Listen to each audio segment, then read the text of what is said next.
Warning, this video contains high amounts of chipmunk sounds. Viewer discretion is advised.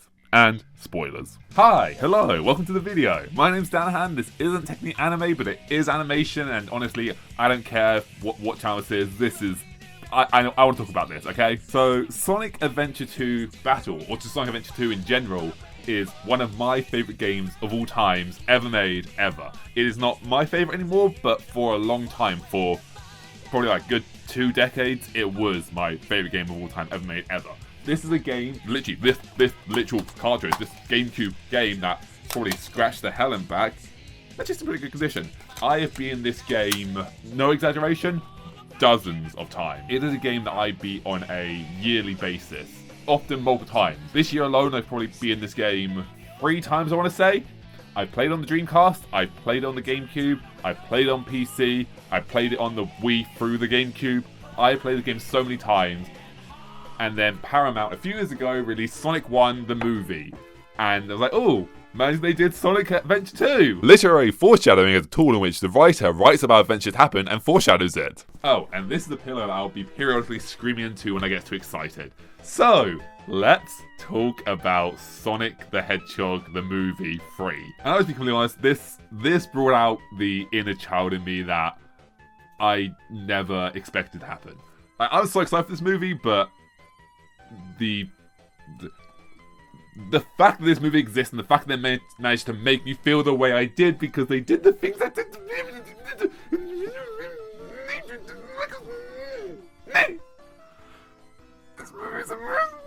This movie exists as a love letter and proves that, like, video game movies can work. You can make a movie out of video games, and they've been missing the mark for like 20 years, but Sonic came along and was like, let me do this for you. And let's talk about the bits in these movies, shall we? So this isn't strictly Sonic, this is just the Sega logo, but in the introduction of the movie, we see the Sega Studio logo, and it shows Jet Set Radio and Space Channel 5, and they'd be great movies. I think Jet Set Radio would make a good movie, and Space Channel 5 can make a interesting shorter TV series, I think, but still very interesting, and watching a Space Channel 5 TV show would be amazing.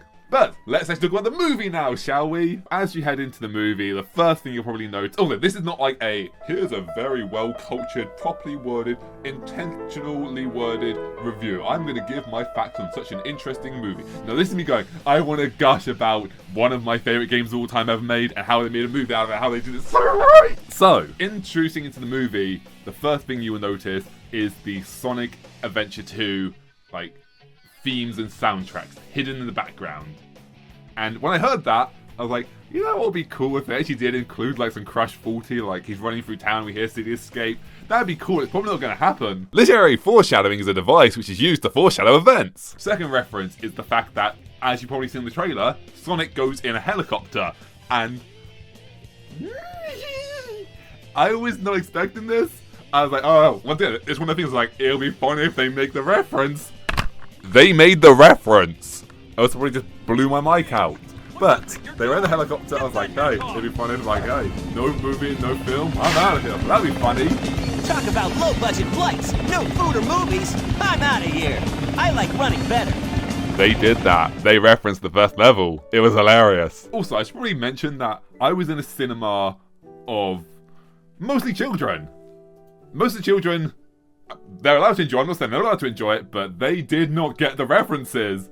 And they did not understand why a fully grown man in his mid-20s was so excited. Probably more excited than they were, because this exists. But something that did make me quite sad is the fact that there was no Comic Sans in the helicopter chase. Because I think that'd be hilarious. Because when Sonic opens, the first level, City Escape, it's the writing is like, this is Sigma Alpha 2, responding to headquarters. The cargo is held properly. That's not what they say at all. What is it they say? I can't remember what they say, but it's just like, you read the text, it's like, that writing's Comic Sans.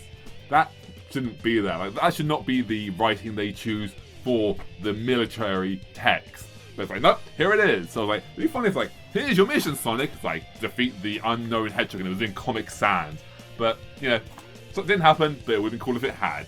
But before it even happened, early on in the movie, they have Sonic run through the forest, and when he reaches the finish goal, the end of the map, he hits the sign, and what do we hear? We hear the Sonic Adventure 2 success finish level sound effects, and that was when I realized, like, ooh, this movie's gonna be good. And once they do encounter Shadow, as I'm sure many of you have seen in the trailer, there are so many references. There's the motorcycle from Shadow the Hedgehog, there's the Shadow standing above Sonic's flat body from the Shadow the Hedgehog movie, there's Shadow's theme, and it's so good. And there's also the whole back and forth, like, why are you looking at me? I don't look at you, you look at me. I was like, go on, say the word, say it. Ha! You're not even good enough to be my clone. I'll make you eat those words!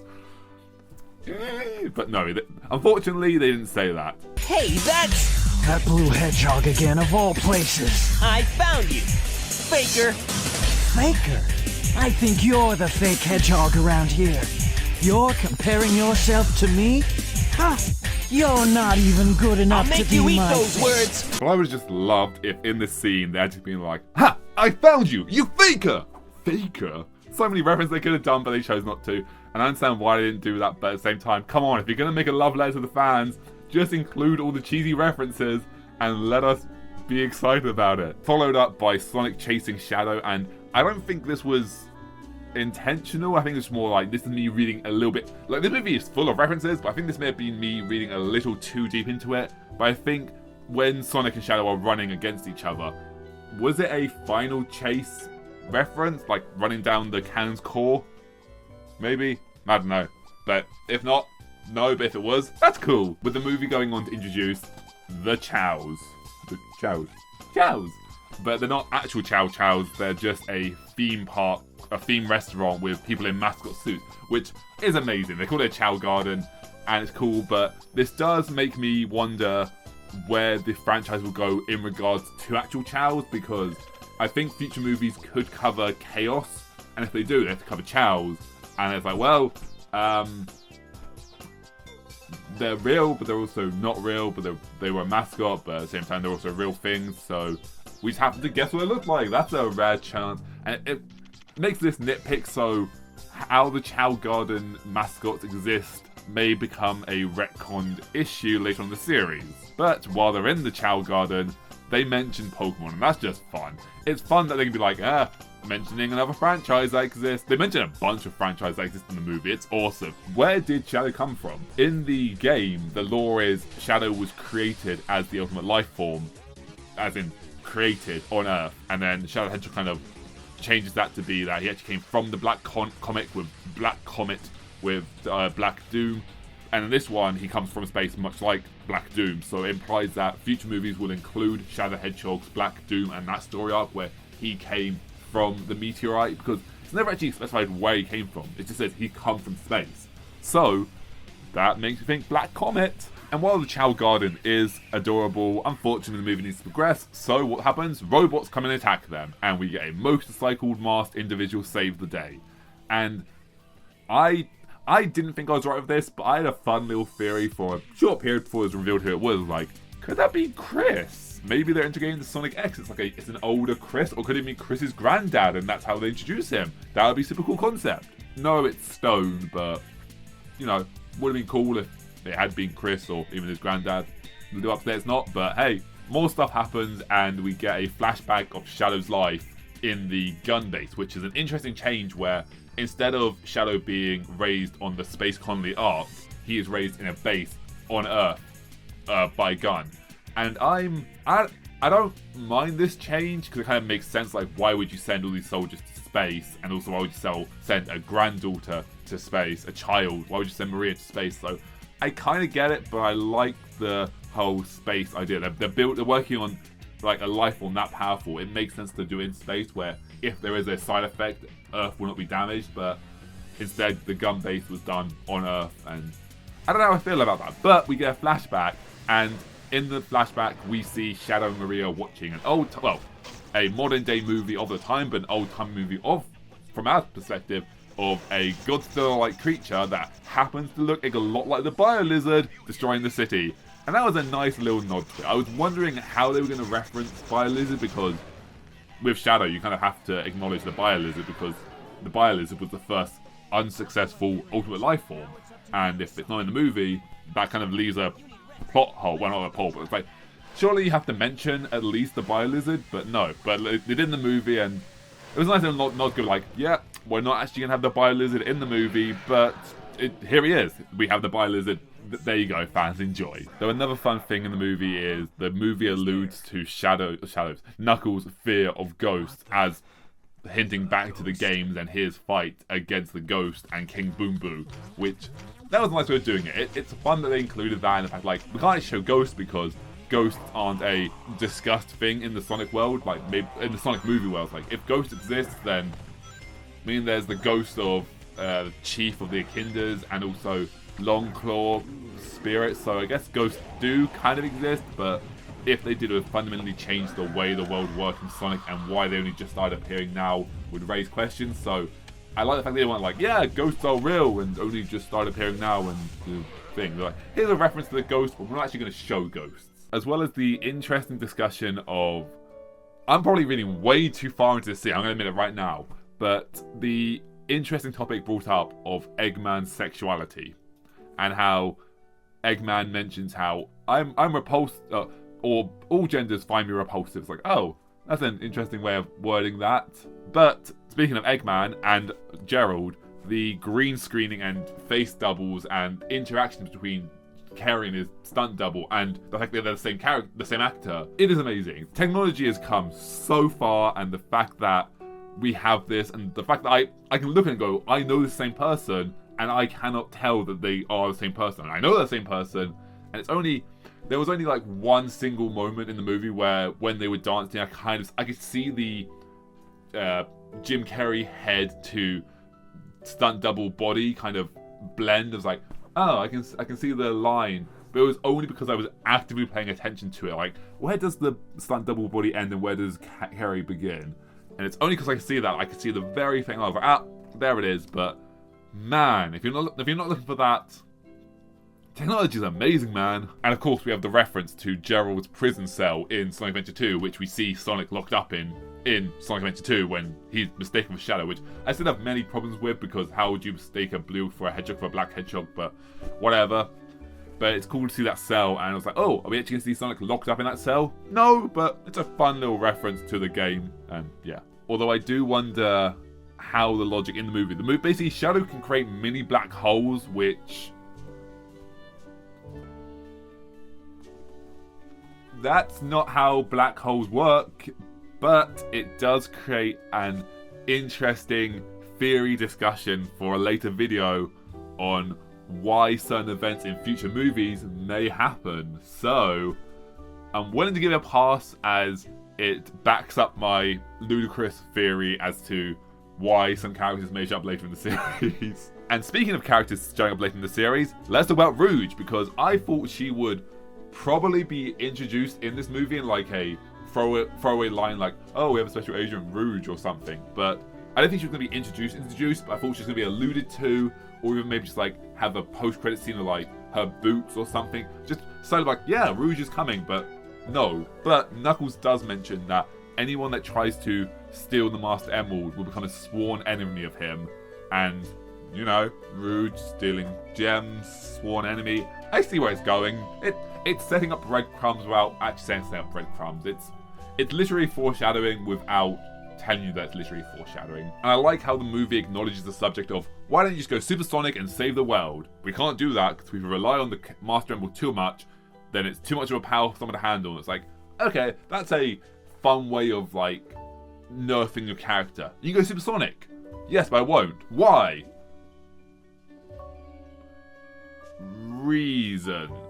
In this case, going, you go supersonic. No, it's too much power.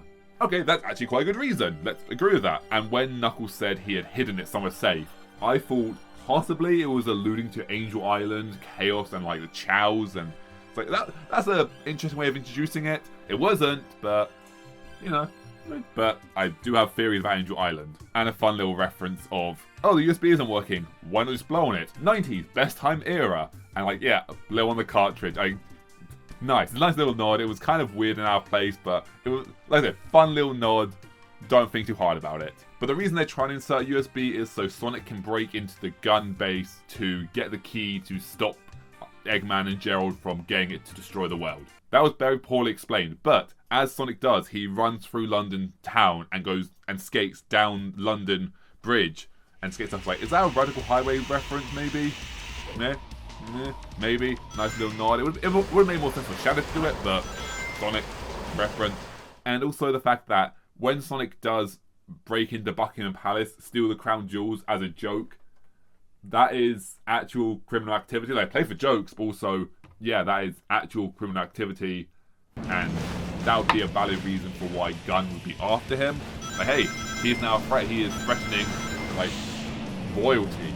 There is a valid reason to goss on, instead of the movie just being like, I knew I couldn't trust I knew I couldn't trust aliens because I'm a like one of the antagonists of the movie is General Rockwell, who is a gun soldier and a general, and she dislikes Sonic because she dislikes Sonic.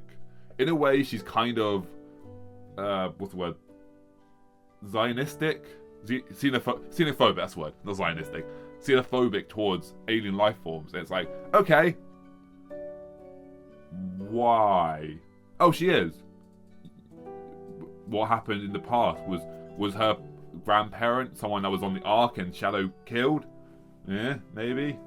Is there, like, maybe it's because she saw Shadow attack the soldiers that were pointing guns at him? It's never really explained. It's just like, yeah, she is xenophobic towards Sonic and the alien creatures. Because she is.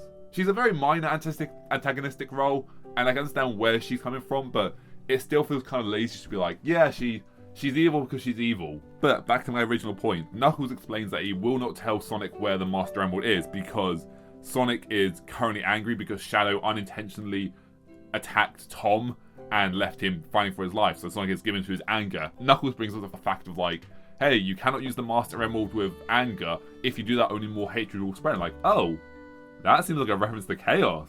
Is that alluding to Chaos? No, it wasn't. Oh. Well. Maybe it's literally foreshadowing for the next movie, maybe. But I did momentarily think that we were going to get the Dark Sonic from the Sonic X series, and that would be very interesting to see in Sonic movie and seeing the heart of Sonic get corrupted like that. We don't, but one can dream. However, Eggman gets the second key from the gun base and he launches the Space Colony Arc, and this thing is tiny. Like, it's kind of a weird nitpick, but the Space Colony Arc in Sonic Adventure 2 is massive. It is like its own moon, and I kind of understand why they didn't make it this size, because then people would be like, hey, you know that second moon in space that we've never seen before and never talked about, and now we're talking about for the first time because no one's ever seen it? Like, part of me expected it to be that the pod they were sending up into space from Earth would connect with the full Space Colony Arc that was actually hidden behind the moon, so that, like, humanity couldn't see it, and Gunn knew about it, but because it shut down the project 50 years ago, they're kind of keeping it secret, so it's hidden behind the moon where no one else can know about it.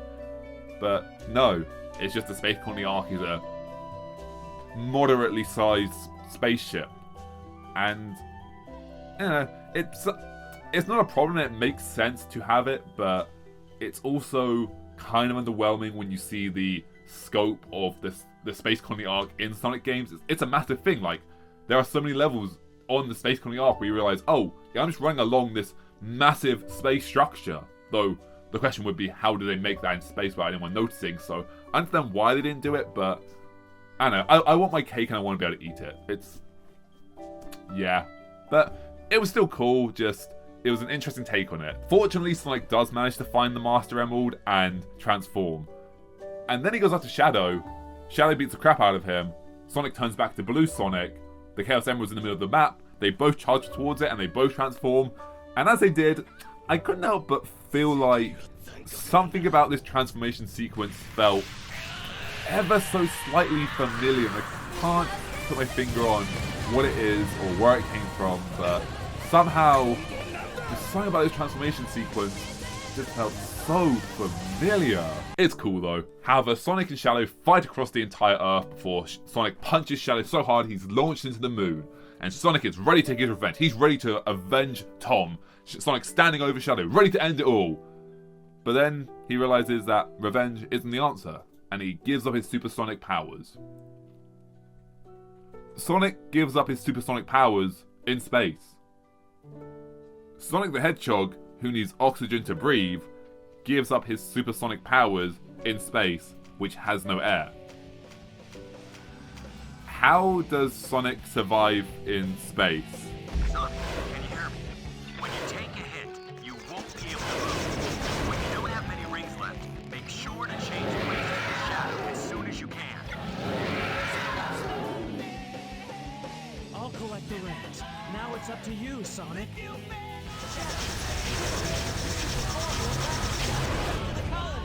But Sonic talks to Shadow, and they reconciliate with their alliance and decide that they need to work together and it's important to protect Earth, and even though the star is long gone, it still shines. And then a certain track starts to fade in. A certain melody that I know all too well started to fade into the movie. And I'm going to show you my actual reaction to what happened in the movie when this happened. I'm not being hyperbolic, I'm not being dramatic, I'm not hamming this up. This is what I actually did when I heard the Live and Learn tune come in. I was, just casually sitting in the cinema with my notepad, taking notes, just like, oh, that's a cool thing. I was talk about that in my video.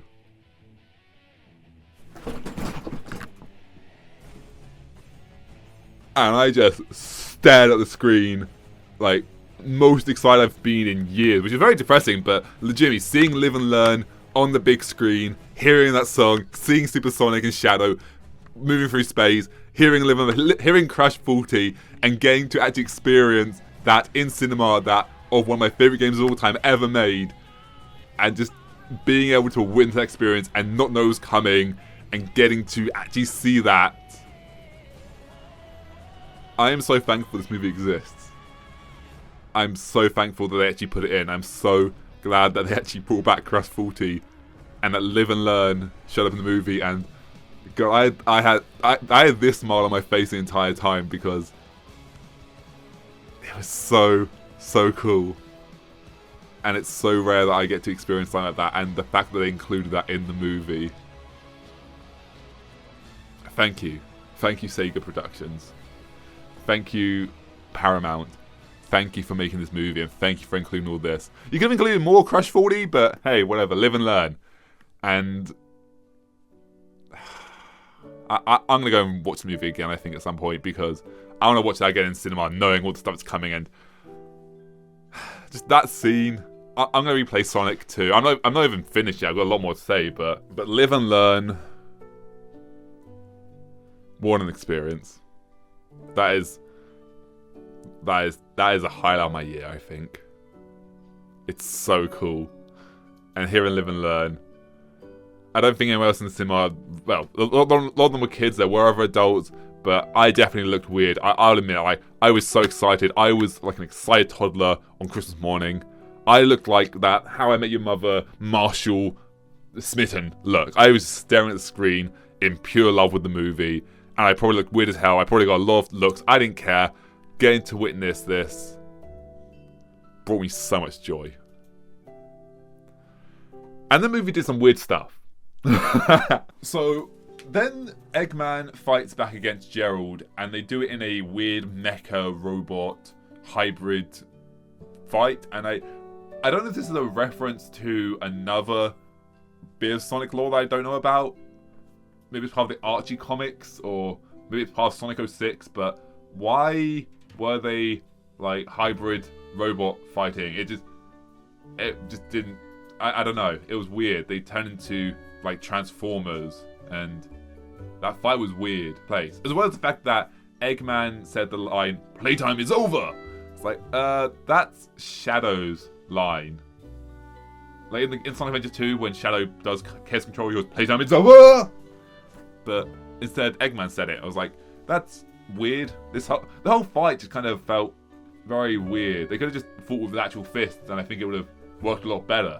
But instead, they had like praying mantis and crab claws, and I don't know. I don't know why that bit was included in the movie. The mustache grabbing was funny, but they could have just done more of that and fought each other. But no.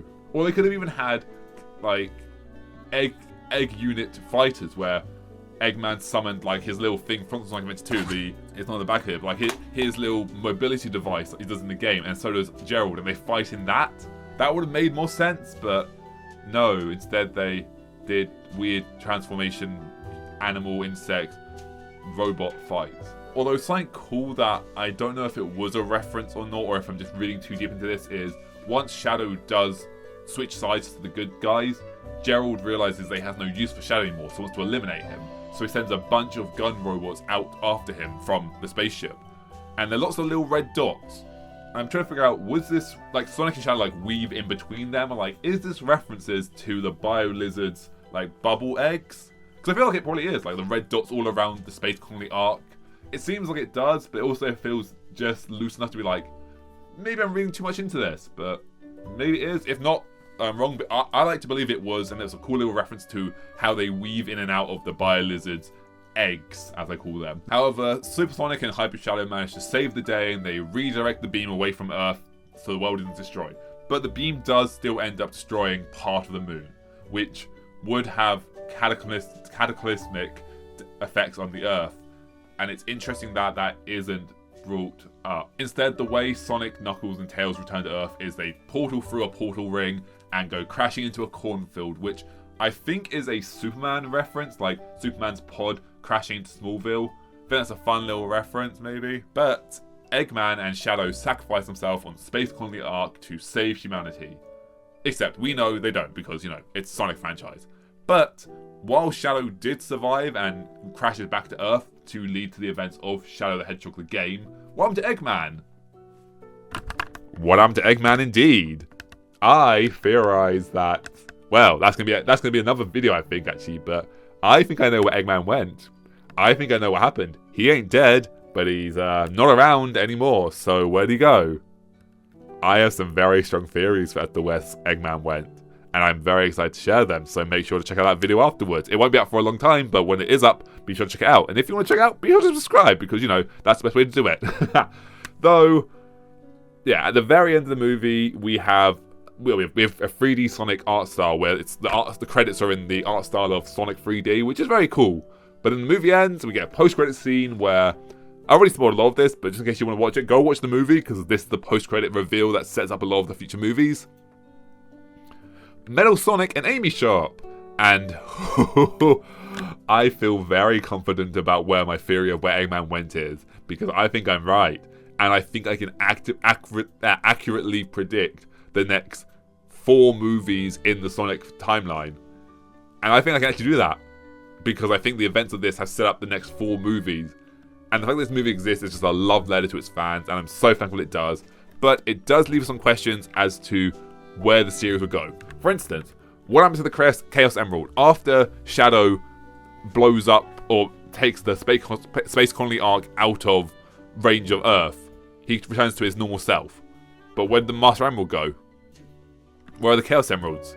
Maybe it's a future movie's plot point. Maybe. I think it may be. Was the Bio Lizard a real thing? It's alluded to in the movie as a Godzilla thing, but did the Bio Lizard actually exist? I don't think so, because such a creature would be crushed under its own weight, probably, but it'd be cool if it did, and the movie was alluding to, like, the real-world experiment that went haywire, but I doubt it. Though, I think it'd be cool to have seen the actual Bio Lizard in the movie. But I understand why they didn't do it. Oh, and with the introduction of Metal Sonic, will we see E102? Will Amy's story introduce them? And who made Metal Sonic? I have theories on this. I have predictions. I think I'm right as well. And finally, did Shadow come from the Black Comet? Yes, I think so. I don't think there's even a mystery. I think yes. As the game goes on to explain, instead of being created by humanity as it explains in Sonic Adventure 2, they're gonna go with the Shadow the Hedgehog lore, where he was created by Black Doom in work with Gerald. But that also raises many questions, and questions are to be answered in future videos. But for now, I'm so thankful this movie exists. Thank you so much, Sega and Paramount, for making it. You're proving that video game movies can exist, and good ones, and that you need to put the heart in, and it's not just a cash grab, easy make movie. If you put the heart in, If you put the heart in, you'll live and learn, and you open your heart. That was terrible. But thank you so much for watching. There will be more Sonic videos on the channel because there is a lot I want to talk about. I don't know if this goes on Overthinking Anime or Overthinking Gaming, because I think overall the movies are movies, so it should be animation, but I'm talking about game lore, so maybe Overthinking Gaming, or maybe I'll split between the two channels, so you have to subscribe to both. I don't know. But this movie is amazing, and I have been recording for way too long, so let's wrap this up. Thank you so much for watching. I'm so thankful for the movie existing. And if you haven't seen it yet, I'm sorry, I just spoiled massive sections of it for you. I did warn you at the start of the video, but even so, even with all these spoilers, still go watch it. If you like Sonic, this movie is a love letter to Sonic fans. And I'm going to go re-see it. I'm going to rewatch it. I'm going to get another Sonic cup that has a little figurine. Let me go show you. They have these awesome cups at my cinema where like you get these little toys being put up with the mugs. They're like Happy Meals. And it reignited the child in me that I thought was long lost. And it's like, this is bringing me so much joy. I have a little cup with a little shadow to it. I got a Sonic one next, and I'm so thankful that these movies exist. Thank you so much. I can't stop saying thank you for the creation of these movies. It's amazing. And I cannot wait to see where the Sonic franchise goes. And I'm so excited to see future, like, other movies, like Space Channel 5, Jet Set Radio. Where will these movies go? I don't know. But for now, thanks for watching. I'll see you next time. Bye.